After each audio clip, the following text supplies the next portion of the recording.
Congressman LaTourette, thanks for joining us today. You bet. So it is a beautiful sunshiny day outside here in D.C., but as is normally the case here, unfortunately, it looks beautiful outside, but inside the halls of Congress, things are a little less functional, so a little more dysfunction this week. Yeah. Last week, there was a vote on a measure essentially codifying the president's non-discrimination ban for LGBT folks with federal contractors that appeared it was going to pass, and then the vote time expired. But after the vote time expired, 7 Republicans were convinced to change their vote to no, so it failed. The measure came up again last night. The 7 who voted yes, but then no last week, voted yes this week. So it was included in the Energy and Water Appropriations Bill. Today, the Energy and Water Appropriations Bill went down to defeat. Democrats voted against it because they didn't support the underlying bill. Right. Conservative Republicans because they were mad about the LGBT discrimination issue. Are we likely to see more of this? What's going on?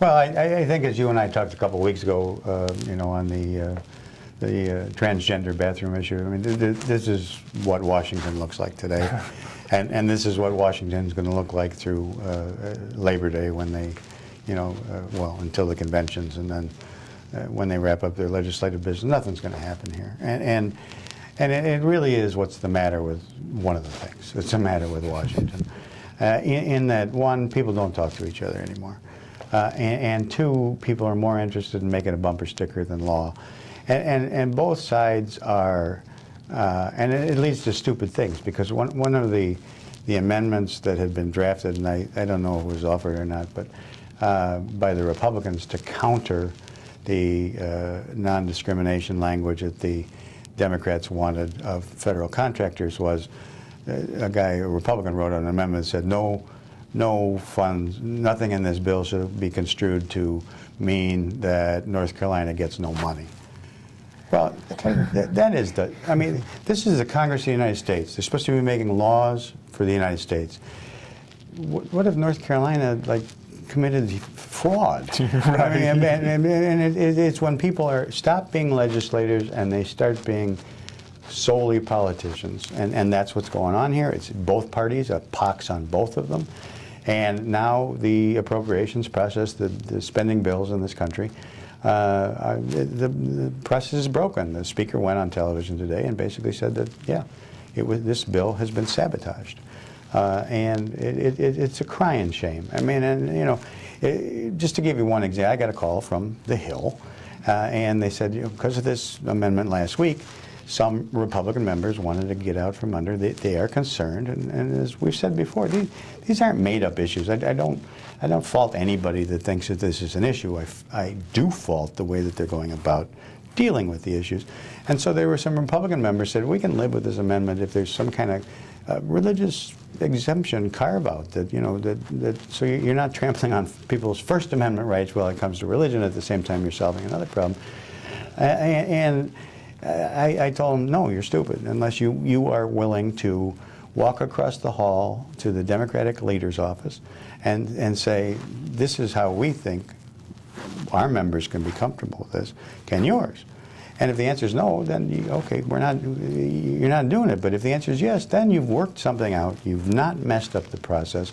You've actually made some law. And where people, the thing that drives me crazy, we're talking about appropriations bills. And for those that don't follow all the nuances here in Washington, D.C., the appropriations bill determines how much money in the bill that went down last night. It's called the Energy and Water Appropriations Bill. So it funds water projects and electric energy projects around the country. It's only for a year. It is for the fiscal year 2017. You're not making a law like the Magna Carta or the U.S. Constitution or even a federal statute. And so, but there would be people, and there are people right now, they've gotten on their airplanes and they're going home and they're going to say, oh, I did this, I did that. All you've done is screw up the legislative process and succeeded in either stopping or getting something in for a year. Well, isn't also the bad news here for Republicans is that, of course, the spin-off of this is that Republicans killed this bill, conservatives did, because of the language, the LGBT non-discrimination language that was included. Yep.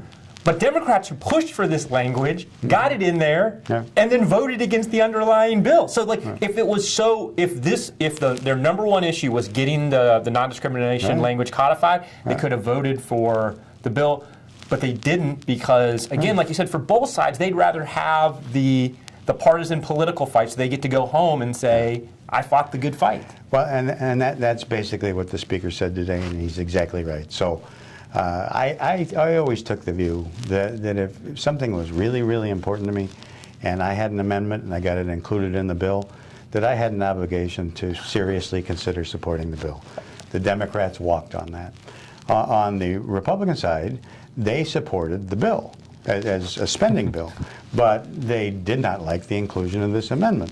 So even though they voted for the bill in committee and for all the things that it represented, they were willing to take down the bill. So people who wrote the bill voted against the bill on both sides. And it's really, that's the breakdown. It's the breakdown that drove me out of Congress 3 years ago, and it's the breakdown now of the legislative process that's being mirrored in the presidential race. Well, it's funny that you mentioned the presidential race. Two things I wanted to touch on here. One, it was a pretty bad day yesterday for both Hillary Clinton and for Donald Trump. Right. Hillary Clinton, obviously, the release of the Inspector General's report that made it clear that the Inspector General thought that Hillary Clinton did some things with her personal email server that she shouldn't have done. Right. It seems like that would be a great day for Donald Trump. Unfortunately for Mr. Trump, it was a bad day for him also because he managed to give a speech in New Mexico where he slammed the sitting governor of New Mexico, who also happens to be a Republican. Yeah. So, is this really going to be, this entire race just going to be a kind of who do the American people seem to dislike more? Because it seems like every single day it's just negative story, negative story, negative story in this race. Yeah, it is. I mean, polling has shown that no matter who becomes the President of the United States, that this is the most unpopular pair of candidates that have ever been presented by the two major political parties in the history of modern day presidential politics. And you know, the good thing for each camp is that the other side is the gift that keeps on giving, you know, and so Hillary Clinton can have a bad day, but you know what, she can go to bed at night saying, well, it's okay, I screwed up today or whatever, but I know Donald Trump's going to screw up more. And Donald Trump can do the same thing as his head hits the pillow at Mar-a-Lago saying, yeah, well, okay, maybe I shouldn't have gone out after Governor Martinez, but Hillary Clinton's going to mess up somehow today, too. I was with a member from Michigan last night who had just polled his district. And in his district, which is not a solid Republican district, they call it a swing district, Donald Trump had a 60% negative rating among all voters. Hillary Clinton's was at 50. Now, I'm going to tell you that you know, I ran in 9 of these elections, and you live or die on do people have a favorable or unfavorable view of you. And just the rule of thumb is that if you're not a 2-to-1 fave to unfave, you're in a lot of trouble. And you know, and so if I had 50% or 60% of the people saying in my district that they did not like me or had an unfavorable, it's either time to, you know, open a vein or get out of the business. So this is not good. It's not healthy. And what a horrible thing to think that people are, I mean, and both candidates have ardent supporters, and okay, you love them, great, love them. But there are going to be a ton of voters in this country who are going to go into the polling place and hold their nose and vote for the less of two evils. And what a horrible place to be. The idea that, as you point out, like in these national polls are bearing this out, both candidates have overwhelmingly high unfavorables. One of them is going to get to be president, which means the American people are going to go and they're going to vote for somebody they say, I don't like this person, right, but I like them better than the person that they're running against. Yeah. And that has, I mean, if you sort of fast forward then, let's say Mrs. Clinton becomes the President of the United States, and let's say that number holds steady, that half the country doesn't like her. That is tremendously paralyzing because, you know, you would want the new president to have a bump.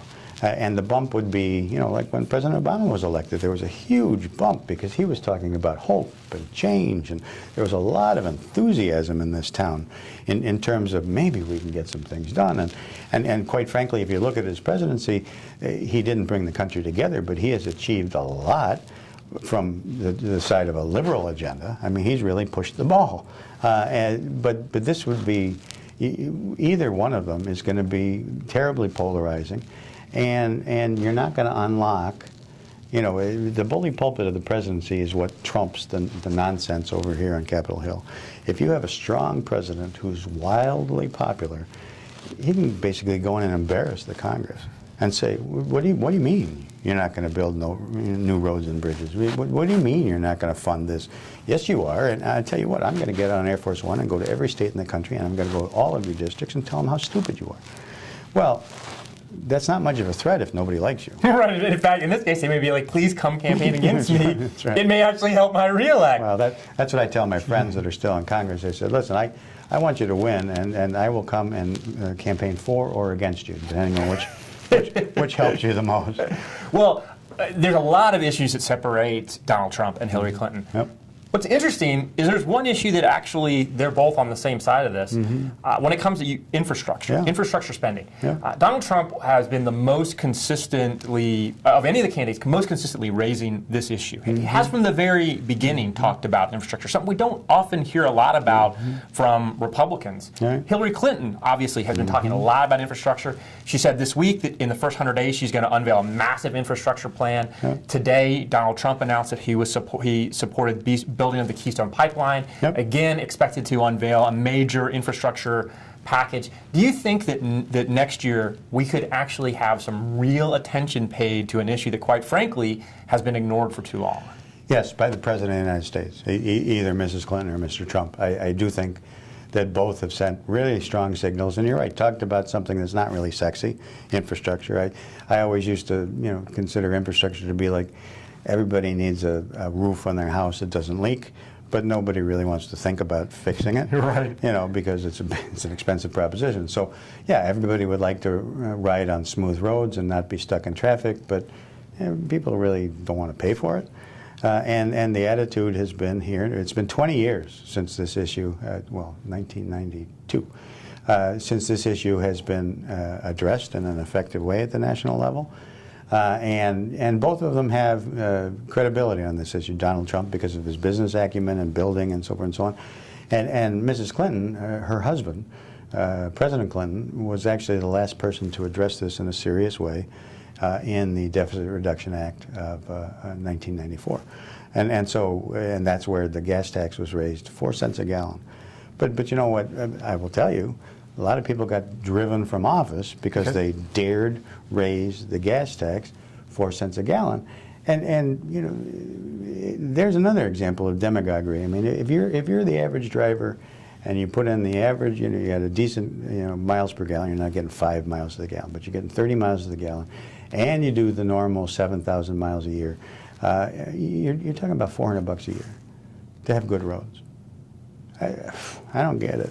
And well, so, especially like if you have bad roads, by the way, you're going to spend a whole lot more than that in repairs to your cars that are done because you've got potholes, because the wear and tear on tires. Like, well, think of one pop tire and a bent rim. Yep. Okay. Yeah. And it's just dumb. And when you have the American Society of Engineers come out with a report card that says that we get a D+. I mean, we're not the third world. We're the United States of America, and our entire rich tradition. In terms of mobility and commerce and our ability to compete. Abraham Lincoln and the Transcontinental Railroad, Dwight Eisenhower and the Interstate Highway System, Teddy Roosevelt and the Panama Canal. It's part of our DNA. And to just turn our back on it is foolish. So if there's one thing that I would give both candidates credit for is if they follow through and talk about this issue, I think that's good. This weekend, obviously it's Memorial Day weekend, folks are traveling. I feel bad for anybody that's going to the airports today or tomorrow. TSA, and it's so funny. These issues, a lot of issues are not sexy. It's hard to get the American people's attention on this. Make people wait in line. and it gets their attention. Yep. Talk to us about what's going on and what can be done about this. Well, they replaced the head of TSA security apparatus. That person was, I think, demoted, but it's changed jobs. And the head of TSA was on Capitol Hill and did not have a good day. I mean, in terms of being grilled. And you're right. What gets congressmen's or senators' attention is when they're getting all these phone calls from back. I had to wait for 4 hours and so forth and so on. And it's a sin. And clearly there has to be a better way to balance security with moving people through. And just one example, I heard today on the radio that for people that, you hear these horror stories of people in line for hours, that the people that enrolled for this Trusted Traveler program, the average wait time was 5 minutes. So now if we're able to have 2 lines at the airport, and one because we've actually put some thought into it and people had to participate. I mean, you just can't be a lump on the log and show up at the airport 5 minutes before your plane takes off. But if we can get somebody in this line through in 5 minutes and it takes 5 hours to get this, there's something wrong. Right, like it seems like if we have one system that works so well that it's 5 minutes and one system that's right beside it that's so broken that it takes 5 hours, I don't know, like maybe I look at the system beside and say, what are they doing? Well, yeah, that's right. But it then runs into, you're profiling, you're targeting. No, you're not. You're running a background check. Right. And if those parameters show that you're not a threat to blow up or hijack or harm somebody on the airplane, okay, we're going to let you get through the line faster. And then the other thing is, I mean, the airlines bear some responsibility for this too, because, with these bag fees. And so one of the problems that is added to these lines, and they are looking at this to their credit, they being TSA, is so people say, I'm not paying $25 a bag, and so I'm going to take my carry-on, and I'm going to stuff it like a turkey, and that's why when you get on the plane, you say, and you say, so maybe that's something that we can certainly address. And I think the airlines made like $3 billion off of baggage fees last year that they didn't have. They are record profits, and I don't want to sound like Bernie Sanders and break up the big banks or the big airlines or anything. But if that $25 baggage fee that you could justify when they were losing money because of high fuel costs and a whole bunch of other things, but now it's making people ram, then maybe we need to readjust that. Absolutely. So. Well. Everybody should have a wonderful Memorial Day. Hopefully the lines aren't too long for everybody. Safe travels. Absolutely. Thank you, Congressman. Thanks, Chris.